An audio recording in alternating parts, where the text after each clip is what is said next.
Folks, hello again. I've been in London for the past few weeks reporting on the death of Queen Elizabeth II and her state funeral. It was one of the most incredible, moving, heartfelt experiences I've ever had while reporting in the field. A remarkable send-off for a remarkable woman. It was a reign that none of us will see again in our lifetime. I was privileged to once meet her and to now say goodbye. Now, a few belated observations about some of the shenanigans behind the scenes. Even upon the Queen's death, Harry and Meghan, those terrible grifters, are still on a publicity hunt. On the night the Queen died, Harry flew to Balmoral to see his beloved grandmother.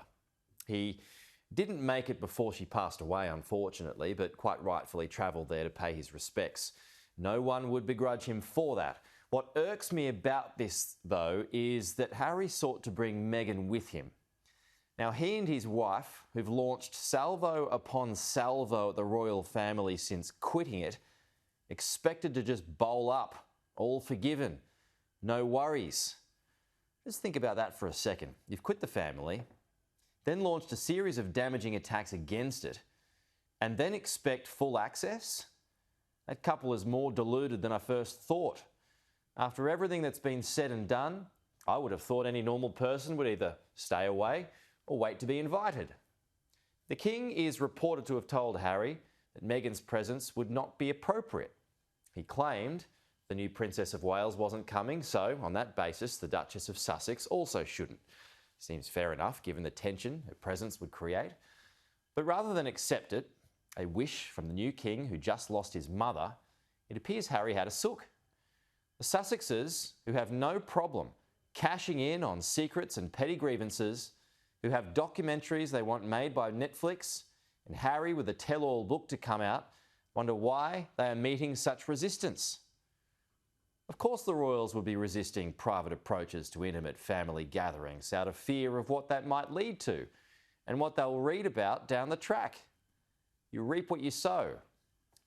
On another occasion, Harry was privately fuming that he couldn't wear his military uniform on the Queen's vigil when his disgraced and rotten Uncle Andrew could. I made the point on air at the time that if Andrew could, then Harry should as well. That's only fair. After all, Harry had served 2 tours of Afghanistan. Charles changed his mind and, in a peace offering, allowed Harry to wear his military outfit alongside his brother William. But that wasn't enough, it seems.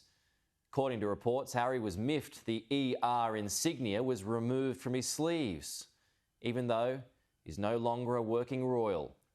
All this while Charles was grieving and no doubt under serious mental strain. The Queen had a policy that was passed down from her own mother to never complain and never explain. The Sussexes have exploited that and cashed in, as we know. But now comes the return fire, because the Queen might not have said anything publicly, but staff around her certainly do. And now that the Queen has been buried, the return fire will be coming in the form of leaks and books. As an Australian, I was particularly interested in a piece over the weekend that claimed, on Harry and Meghan's tour of Australia and the Pacific in 2018, that Meghan complained about doing so much work that she should be getting paid for it.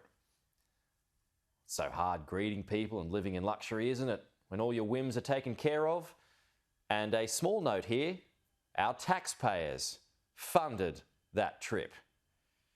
At the end of that trip, Harry is said to have addressed the media and told them privately, thanks for coming, even though you weren't invited. Harry's disdain for the press has always been known, but he's making no secret of it here. Only the media was invited and covered in great detail how well the couple had been received by an adoring public. Author Valentine Lowe has had snippets of his new book serialised by The Times. Lowe is one of the more balanced reporters when it comes to the couple, but goes into great detail about the many scathing revelations on that trip and others. That the former actress berated aides so much that they were left broken and terrified by alleged screaming tantrums. Another book claims Her Majesty the Queen scolded Meghan on one occasion for the way she spoke to staff members. There does seem to be a pattern here, doesn't there?